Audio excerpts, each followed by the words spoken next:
Setiap orang bisa punya pandangan yang berbeda-beda, bahkan untuk satu hal yang sama. Bagaimana pandangan kita dalam kacamata iman Katolik terhadap fenomena yang terjadi di sekitar kita? Bersama dengan saya Maria Christy Dan saya Christian Reynaldo dalam Persepsi, perbincangan rohani seputar sensasi.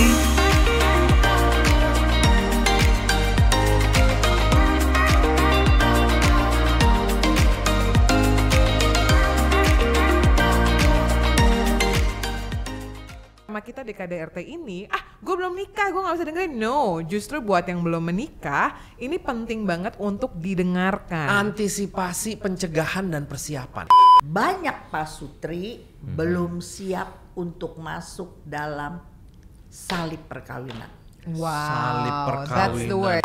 Ujung-ujungnya saya nggak terima bahwa saya ditabokin. Tabok sama suaminya. Terus saya udah mau pisah, saya nggak mau pisah. Waktu saya mau pisah, Tapi masalahnya kan ada yang pepatah bilang men from Mars, women from Venus. Nah itu frekuensi bahasa Mars sama frekuensi bahasa Venusnya udah beda. Iya. Gimana?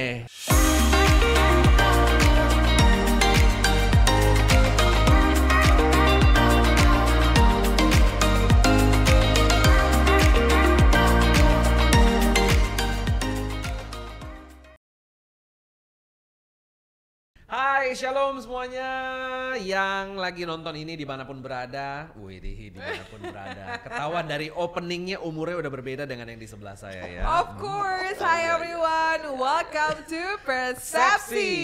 Perbincangan rohani seputar sensasi. Bersama dengan saya Christy Maria and Christian Reynaldo, kita berdua kakak adik ya. betul sekali kalau Christy misalnya dan Christian ya. betul kalau misalnya listeners atau teman-teman Persepsi yang mendengarkan via podcast kan mungkin nggak bisa melihat gitu ya karena hanya audio aja. Oke. Tapi kalau misalnya yang nonton dari YouTube tahu banget, presisi banget bahwa kita ini kakak adik. Wow. Gua tahu itu sarkas ya. Tahu banget kayak gini Udah banget. dari mana? Udah berusaha muda gitu loh. Maksudnya dari segi umur kakak dan adik. Oh, dari Iya, segi umur. dari Tapi segi usia. we are brother and sister in Christ, in right? Christ. Yes. Dalam Yesus kita bersaudara. Amin. Ya. Ini kalau Ibu Chun tahu nih playlist lagu ini tahu Bu Chun. Tahu banget ya. Dan kebetulan memang bukan cuma kita berdua di sini, harus Yes. selalu ada tamu yang berbeda di setiap episode yang berbeda. Yang pertama, yang tadi suara yang pertama sudah hadir, the one and only Ibu Chun Wahono atau yang biasa dikenal dengan Mami Chun. Hai Halo Ibu Chun. Chun. Udah punya request ya, tolong di podcast Persepsi yang ini jangan panggil Mami Chun, panggil saya Ibu Chun. Iya. Wow. Betul. Dan kita harus hormati ya. Betul. Karena dari segi usia, kalau udah yang senior minta kita harus nurut. Betul. Ya. Kalau dia minta dipanggil Nona Chun, kita ikutin. Kita ikutin. Kita ikutin. Pokoknya kita ya. nurut banget dah lah ya. Tapi kalau yang satu ini nggak boleh macam-macam. Ish, ini Karena harus- memang harus presisi. Ada Betul. siapa ya Christian? Selamat datang Romo Erwin Santoso MSF. Halo Romo, Halo, welcome. thank you. Salam jumpa. Salam jumpa. Jadi memang listeners di podcast kita ini benar-benar bisa mendapatkan another point of view, baik dari yang masih muda, dari senior, dari para Romo tentunya, dari yang menikah dan belum menikah gitu ya. Ya, Jadi kayak komplit. benar-benar bisa dari segala sisi, tapi yang pasti kita mengambil temanya dari sudut pandang Gereja Katolik dan ajarannya. Oh pastinya, maka dari itu kita kenal-kenalan dulu nih ya kan. Kalau mungkin kayak saya pernah lihat gitu ya Ibu Chun beberapa kali gitu ya. Tapi mungkin yang jadi tamu kita hari ini pendengar, pemirsa, apalagi bahasanya ya? Listeners. Oh listeners, oke. Saya harus Keren ngomong ya, listeners, oke. Biar kamu tuh setengah-setengah jaksel. Oh iya, anak Jackson ya, literally which is. Yes. Ini kasihan yang bersihin mikrofon basah semua. Ibu Chun, kegiatan sehari-harinya sibuknya apa sih sekarang? Saya sibuk sebagai ibu rumah tangga. Oh, Ibu RT. Ibu RT. Betul, ibu Ya, rumah Karena tangga. saya punya anak yang retarded child. Mhm. Oke. Yang dokter bilang umurnya hanya 12 tahun. Dan Tapi sampai dengan saat ini, pertolongan Tuhan, Mhm. saya bisa pelihara tahun besok 50 tahun. Puji Tuhan. Hebat Tuhan. Semua bilang How great is our dokter God. dalam luar negeri dan Aha. masih muda anak yang cacat ganda ini nggak akan lebih dari 10 tahun. Oh. Dengan fooding yang baik, dengan aftercare yang baik, paling-paling anak begini 12 tahun. Tapi ternyata sekarang sudah Ternyata 50 tahun. Tuhan kita lebih kuasa dari Amin. Pertanyaan saya, kalau anaknya umur 50 tahun, Kristi. Iya, Ibu aku nggak Jun berani. ini usia Aku nggak berapa? berani lah. Kira-kira berapa? Kalau aku mikirnya ya, mungkin orang zaman dulu 20 tahun kan menikah ya. Kalau sekarang mungkin di era 30 tahun, which is 50 tahunan tambah 20 aja deh 70. di angka 70 sekian. Walaupun looknya masih di 50. Kalau saya bilang sih masih 61 ya. Oh berarti dia punya anak umur 11 gitu. Ketahuan Kita menjilat. berlogika aja ya. Benar. Kita berlogika aja deh. Penjilat sekali kamu, Penjilat sekali Christian. kamu Christian. Nggak, saya nggak tahu beneran. Ibu Cun usia berapa sih sekarang? 75. Tuh, betul kan? Memang kalau wanita itu sudah menghitung ataupun yang lainnya tuh agak-agak tepat ya. Iya, Tapi iya, kadang-kadang masalah hati suka kadang-kadang kurang tepat ya, sesuai dengan tema Curhat kita. dia ya. Amin, Oke, amin. Ibu Cun. Selain itu ada kesibukan apa lagi? Saya Sorry. karena punya anak yang cacat ganda, saya bersyukur sekali gereja kita 50 tahun yang lalu datang Pastor O'Brien dan Snyder memperkenalkan SHBDR pertama dan saya ikut yang sekarang disebut Gerakan Karismatik. Oh, Gerakan karismatik, karismatik. ya. Yang pertama kali, weekend yang pertama kali aku ikut. Saya nggak tahu, saya nggak ngerti bahwa ini gerakan apa, nggak tahu. Cuman karena saya lagi cari Tuhan, jadi saya datang. Tetapi saya suka sekali di akhir acara diharapkan orang Katolik yang tidak pernah baca kitab suci, dianjurkan baca kitab suci. I see. Dan sejak saat itu sampai hari ini saya pikir nggak ada seminggu lah saya nggak baca, nggak pernah. Puluhan tahun saya hobi baca kitab suci, udah itu aja. Hobi. Bukan Hobi. bukan menjadi keharusan tapi udah menjadi Udah kehausan nggak bisa. ya Mami. Kebutuhan. Iya, bukan keharusan tapi kehausan. Udah benar-benar betul. ini banget. Gila, ini kata-katanya pinter ya. Iya. Bagus nih, memang Kalau jadi nggak host. bisa jadi host. Cocok. Ini kita lagi menjilat Christine ya. Chris, sumpah kamu tuh jangan gitu dong. Makanya memang Ibu Cun atau yang akrab dia sama Mami Cun ini bukan hanya di kalangan ibu-ibu terkenal, bahkan untuk OMK aja kayaknya kalau manggil ibu nggak cocok, makanya di akrabnya Oma atau Mami Cun ya. Memang benar-benar kalau misalnya listeners yang melihat di YouTube bisa tahu kenapa Ibu Cun ini dipanggil Mami Cun. Outfitnya, settingannya, sasakannya semua hits on point dan itu menurut aku merupakan salah satu indikasi bahwa dia menikmati hidupnya. Amin. Jadi memang harus benar-benar Amin. tampil luar Saya biasa. sangat menikmati hidup Yes. yang Tuhan percayakan kepada saya. Nanti kita juga akan tanya kenapa Mami Cun bisa menjadi seorang pribadi yang menikmati hidupnya sampai dengan usia kepala 7 walaupun looknya masih di angka kepala 5. Kita beralih dulu ke Romo. Pinter ya ngomongnya ya. Iya. Usia kepala 7, look kepala 5. Sorry, kalau wanita itu tahu bagaimana cara menyenangkan wanita lainnya gitu ya. Alright, Sensitif banget ditanya masalah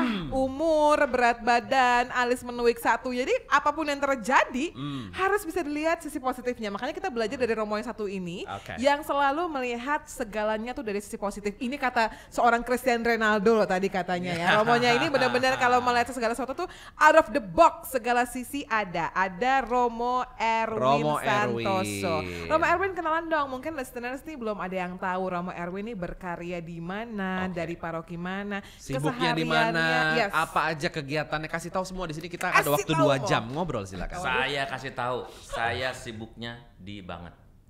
Sibuk banget. Sibuk banget. Bercanda ya. Bener-bener. Saya sekarang ini di Komisi Kerasulan Keluarga di Keuskupan Agung Jakarta. Udah memasuki tahun ke-12. Jadi emang kalau untuk karya sih sebetulnya sudah ya banyak dan out of panjang lama ya. Di atas lama lagi. Karena biasanya Iya, sekitar iya. ya 4-6 tahun tuh udah lama. Ya, Saya udah kenapa 12 tahun bisa nggak dimutasi, Mo?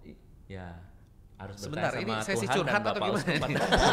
Sesi Kok curhat. bisa Jadi saya gitu udah- loh, iya. saksi sampai 12 12 tahun. tahun. hampir Iya. 12 tahun Iya, iya, iya. dan aktivitas saya karena sekarang memang online ya, jadi online aktif di Instagram, YouTube, membuat inspirasi, dan selain itu juga memberi inspirasi konten-konten dan juga modul-modul yang berkaitan dengan keluarga, mulai dari manusia untuk usia di dalam kandungan sampai manusia sebelum kembali ke haribaan Tuhan. Artinya lansia. Jadi ngurusinnya per segmen umur gitu ya. Ada yang ibu-ibu yang masih punya anak 0 sampai 3, 0 sampai 5, nanti 6 sampai 12, 13 sampai 18, lalu dewasa muda, lalu discovery pacaran, lalu MRT menjelang nikah, lalu bulan keluarga seluruh keluarga, sampai nanti ada juga berkaitan dengan orang tua dan orang yang sudah lanjut usia atau lansia. Jadi itu program-program itu yang kami buat, saya bersama dengan tim sebetulnya di Komisi Kerasulan Keluarga yang selama ini jadi kayak termasuk juga bikin program untuk Advent ya. Setiap Advent itu di bulan keluarga itu sudah tahun ke-12 juga. Betul. Berarti Romo Erwin sama Mami Chun atau Ibu Chun ini merupakan orang yang tepat banget buat podcast kita kali ini, Chris. Karena memang agak-agak sensitif dan juga pastinya ini benar-benar masih hot banget. Isu KDRT. Berbicara mengenai isu ini berarti ini adalah kekerasan dalam rumah tangga. Agak spesifik kepada orang-orang yang sudah memulai rumah tangga. Walaupun untuk orang-orang yang mungkin belum memasuki jenjang rumah tangga, kita biasa mengenalnya dengan abusive relationship. Karena masih lagi-lagi kan belum menikah. Jadi masih ada di tahap relationship dan dia mengalami kekerasan. We know it as a abusive relationship. Tapi kalau misalnya berbicara mengenai rumah tangga, itu kan pasti udah ada di point of view yang berbeda. Ranahnya juga berbeda, Kristi. Apalagi kalau di Katolik kita tahu ya, Romo dan juga Ibu Chun, di gereja Katolik kita tidak mengenal yang namanya perpisahan dengan alasan apapun. Tapi nanti Romo akan membuat kita terbelalak gitu ya dengan sebuah point of view baru dan juga sebetulnya apa yang ada dalam ajaran gereja Katolik. Karena kadang-kadang ya Mo, ini aku berbicara dari point of view teman-temanku yang masih ada di early 20, yang menikah mungkin di usia 20-21. Nanti mungkin Christian pasti bisa Saya punya pengalaman tersendiri juga. Nah, ya kan pas kan. Nah, tapi ini maksudnya kita harus bilang dulu, tadi kita udah kenalin background speaker kita. Betul. Tapi untuk tema kita di KDRT ini, gue belum nikah, gue gak bisa dengerin. No, justru buat yang belum menikah, ini penting banget untuk didengarkan. Antisipasi, pencegahan dan persiapan. Nah, itu APP, dia. mantap. Kalau udah kecemplung ke dunia pernikahan, kalau kata teman-teman aku no turning back gitu one way ticket, marriage a one way ticket. Apa yang harus dilakukan? Makanya ini penting banget untuk dibahas sampai dengan di episode ini dan bersama dengan orang-orang yang tepat juga ya. Betul. So, kita mau mulai dari mana dulu nih, Chris? Kita mungkin mulai berkaca dari apa yang terjadi di masyarakat. Kalau misalnya yang belakangan ini sebagai seorang presenter infotainment, ada berita-berita artis-artis apa begitu yang kira-kira hot gitu dalam rumah tangga? Oh, banyak banget, Chris. Ini harus agak sedikit ditarik dulu bahwa background saya adalah sebagai seorang Tuhan tempatkan di program infotainment, which is kalau di program Insert, I have to mention it bahwa kita itu informasi celebrity. Dekat sih sama gosip, tapi yang paling penting adalah ada kata informasi dulu di sana. Jadi we have to know apa yang terjadi sebenarnya. Walaupun itu isu belum terjadi gitu ya, atau mungkin belum terungkap, we have to mention it bahwa ini masih diduga dan lain-lain. Jadi memang kita mengantarkan jadi jelas statusnya ya. Status dan klasifikasinya. Nggak gosip-gosip murahan tapi memang informatif. Ada data-datanya Mo. Betul. Bahkan memang itu mungkin yang bisa membuat program infotainment ini bertahan sampai dengan 20 tahun. Jadi yang terdepan utama di Indonesia ini bukan ngebanggain programnya ya. Ini tapi promosi aja sih. No. Terselubung ya, terselubung. Ini biar teman-teman juga tahu bahwa ini tuh ada yang seperti ini dan Tuhan tempatkan di tempat yang seperti itu gitu, yang terbaik. Jadi kan dekat dengan sumber informasi. Makanya gue tanya sama lo gitu loh. Ya, we know bahwa di bulan aku masih ingat 28 September 2022 itu adalah kasus di mana seorang public figure berinisial L, seorang wanita melaporkan suaminya yang berinisial B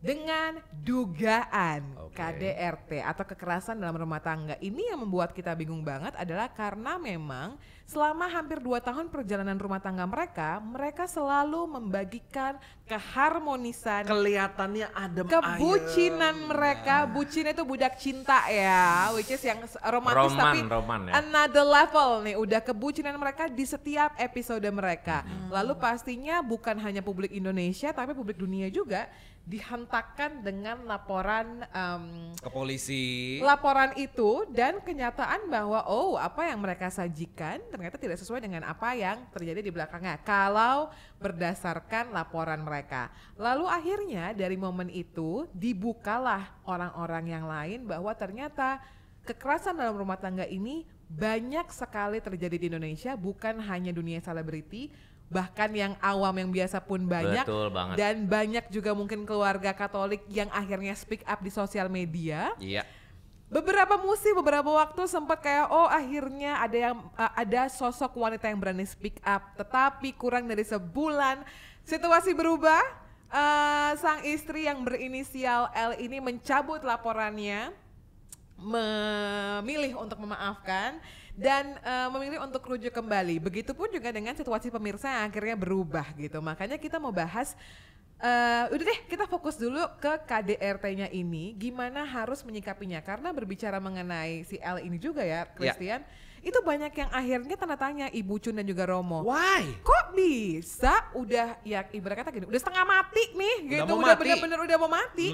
Dia bisa-bisanya memaafkan dan lain-lainnya, nggak bisa dong. Tapi juga ada yang bersuara, oh no, when it becoming a marriage gitu, ketika itu sudah menjadi pernikahan, banyak sekali yang akan harus diputuskan. Nah, itulah yang akan kita korek berdasarkan pengalaman dari 2 narasumber yang telah hadir di depan kita. Yes. Mungkin pertama Ibu Chun dulu ya, Romo ya, karena kan ada pepatah yang bilang ladies first, right? Of course. Oh iya, jadi untuk supaya saya tetap aman, jadi saya That's bertanya the reason. dulu, kalau kita tahu KDRT ya, katanya ternyata ada yang fisik, ada yang non fisik ya, Mami Chun. Kan, Ibu Chun banyak mendengarkan curhat. Tapi kalau yang non fisik mungkin nggak terlalu mencuat keluar. Oke.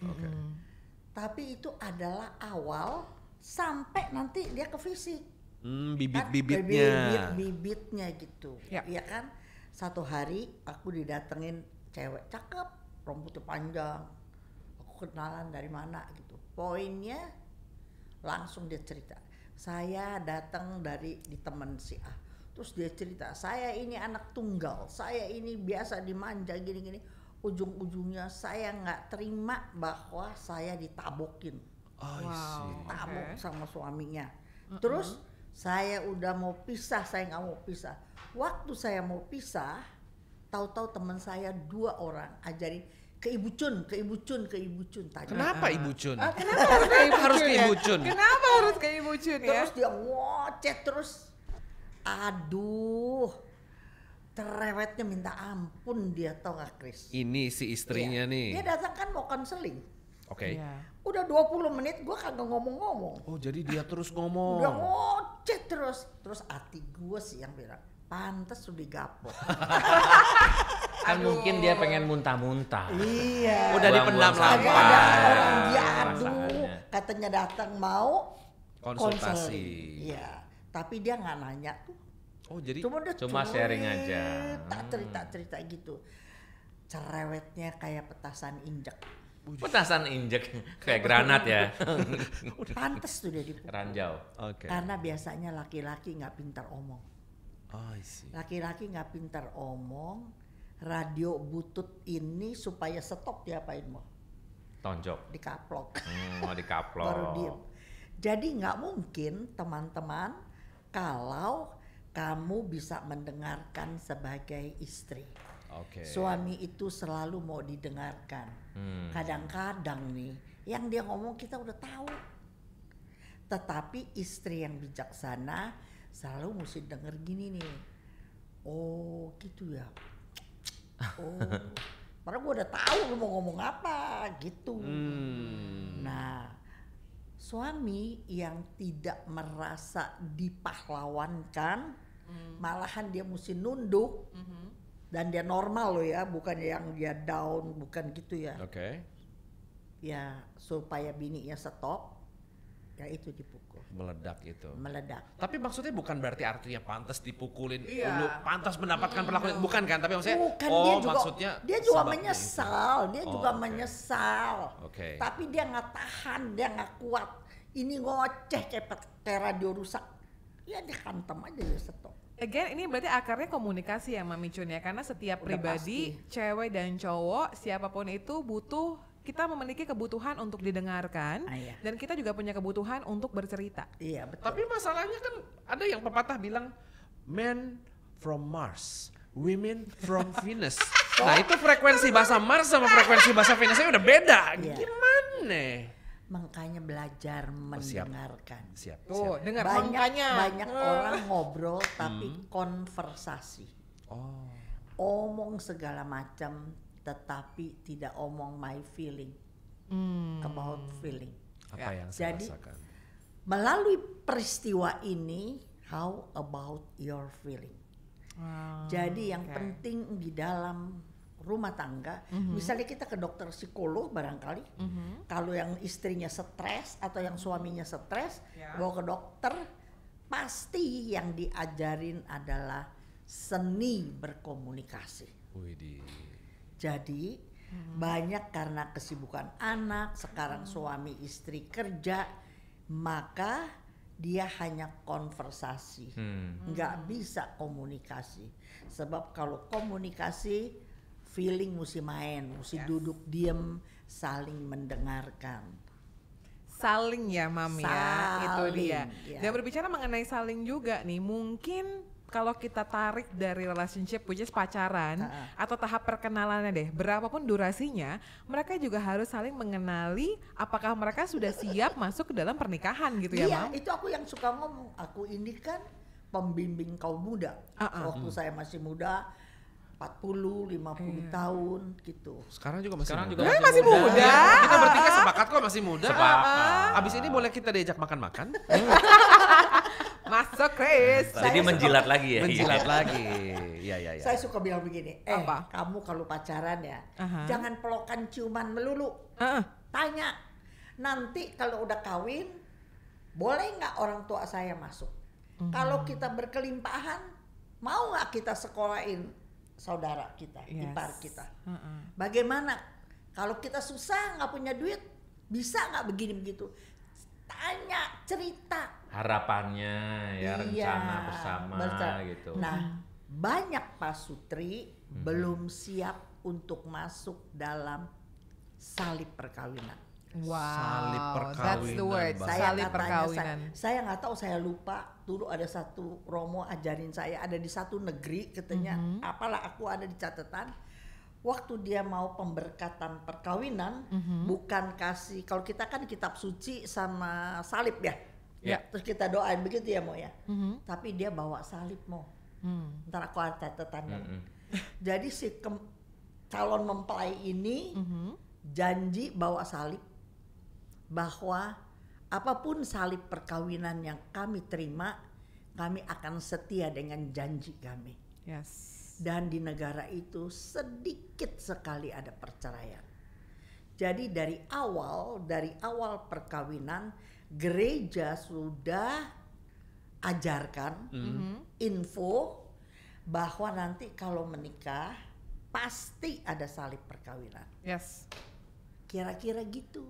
Dan bagi saya, kalau terjadi, ini udah terjadi nih ya, bukan nggak ada jalan. Kalau bagi saya, ada jalan. Datang kepada Tuhan. Sebab Tuhan kita adalah jalan kebenaran dan hidup. Amen, Itu amen, amen. Kalau ada Alkitab di sini pasti. Buka langsung ayatnya. Oke, gue tahu Christian pasti juga pengen sharing dari point of view seseorang yang belum, yang sudah menikah. Masa sih enggak, saya enggak mau sharing. Yakin? Enggak, orang saya masih mau nanya sama Ibu Chun. Bu Chun, emang kalau misalnya orang curhat, nih kan ada yang konsul apa segala macam, bentuk-bentuk KDRT-nya kayak apa aja sih yang pernah bentuk-bentuk KDRT, kekerasan dalam rumah tangga yang, Ada yang dipukul. ya itu kan dipukul, oke. Nah sekarang udah anak nih yang perempuan, kalau ngamuk kalah, palanya digentokin ke tembok. Jadi membenturkan Dia kepala sendiri loh, dia sendiri. Oh berarti kekerasan Itu bukan ke udah- pasangan, Tapi tapi ke diri orang sendiri. ngomong belum habis. Oh udah iya, potong maaf. aja lagi. Saya excited banget. Tolong nih, soundman-nya matiin mikrofon Christian sebentar ya. Mami Chun nih mau berkhotbah sebentar nih. Oke, Romo oke. sabar ya Romo mah pasti sabar. Kalau Saya kepalanya lagi diadu. amazed loh mendengarkan. Amazed. ini. Energinya. Kepalanya kan diadu-adu. Kan si laki takut dong. Ntar kalau bininya mati kan dia yang salah. Betul. kan? Jadi dia tahan, dia pegang kepala istrinya. Tapi tangan si istri kan bebas. Betul. Dia cakarin lakinya. Jadi gimana tuh? Siapa yang mukul siapa tuh? Yang mukul ya yang mukul. Yang nyakar yang Nggak nyakar. mukul, dia nggak mukul. Si Yang laki nyakar, nggak nyakar. mukul. Jadi Yang dia mukul yang tahan nyakar. suaminya pegang kepala istrinya. Iya. Si istri yang cakar. Ya itu yang nyakar Nah ya. jadi KDRT-nya siapa sama siapa tuh? Oh, Udah dua-duanya deh pokoknya. dua-duanya. Karena kan memang kesalahan di dua-duanya, bahkan bukan hanya menyakiti pasangan, bahkan udah di tahap udah deh gue menyakiti diri gue sendiri aja deh. Ibarat kata gini, mati deh. Daripada gue mati dengan persoalan yang gak kelar. Perempuan memang kalau udah emosi, kalau nggak punya firman, maka pasti nggak ada penguasaan diri.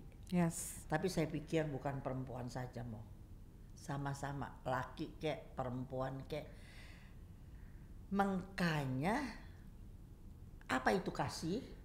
Dibuka dengan kasih itu sabar. Ya. Ditutup dengan kata-kata sabar menanggung segala sesuatu. Jadi kalau kau mengasihi, kamu harus sabar. Kalau orang udah nggak bisa sabar lagi, siapa yang kerja? Setan. Iya. Kompak ya untuk Ngomong kita. setannya kenapa ngeliat ke saya gitu? Mungkin kadang-kadang kita lagi, Dan ditunjuk loh, Ditunjuk setan. setan. Setan. Betul, setan. kamu berani nunjuk Romo? Enggak ke sini. Oh iya. Sini lihat dong. Aman ya, untung ada tanaman di situ ya. I see. Iya. Jadi sampai separah itu ya Mami Chun ya? Pasti. Sudah Mami Chun sudah pernah mendengarkannya? Udah banyak begitu. Jadi kalau kita bisa klasifikasiin Mami sebelum kita masuk ke Romo bahwa baik dari verbal, non-verbal sampai yang abusive baik ke orang lain atau diri sendiri, Mami Chun Ibu Chun sebagai seseorang yang mungkin menjadi pertolongan tangan Tuhan sudah pernah mendengarkannya langsung. Macem-macem. Testimoni dari keluarga-keluarga Iya. Katolik Dan ya. saya bersyukur saya boleh dengar itu. Wow, itu another level lagi tuh Ibu Chun. Karena Dengan saya kegembiraan. belajar. Ya. Ya. Dari pengalaman orang lain. Iya dong. Kalau nggak bodoh sekali orang konseling, aku nggak mau belajar dari pengalaman orang lain. Itu Wah. bodoh sekali Aha. kalau kita nggak belajar. Ya. Karena saya belajar, saya juga namanya anak muda di Katolik nggak pernah dapat pelajaran firman. Pasti waktu awal-awal perkawinan kita juga emosi-emosian. Ya. Tetapi bersyukur bahwa firman mengajar kita. Kalau orang udah kayak gitu, orang tua sesama nggak bisa denger. Orang hanya bisa berubah kalau firman ada di dia. Amin. Sebab firman adalah Allah. Ya. Kalau Allah masuk di kita, maka kita bisa berubah. Dan itu yang diharapkan kitab suci. Setiap orang harus berubah. Bahkan itu sudah disobek dari atas sini sampai ke belakang bawah pinggang sini ya. Misalnya ada perbedaan yang tidak esensial atau kekerasan yang tidak esensial. Kamu bisa diam nggak sih kalau ada suami ngomong? Di keluarga saya, kalau suami ngomong apapun kamu nggak boleh. Bagus ya, perempuan ini menawarkan opsi lalu di-skak mati jawabannya. Bisa No, ini ya. Saya sangat percaya ada kuasa dalam doa. Ada kuasa dalam. Yeah. Kalau kita minta Tuhan hal-hal yang baik untuk sesama, Tuhan pasti buka jalan.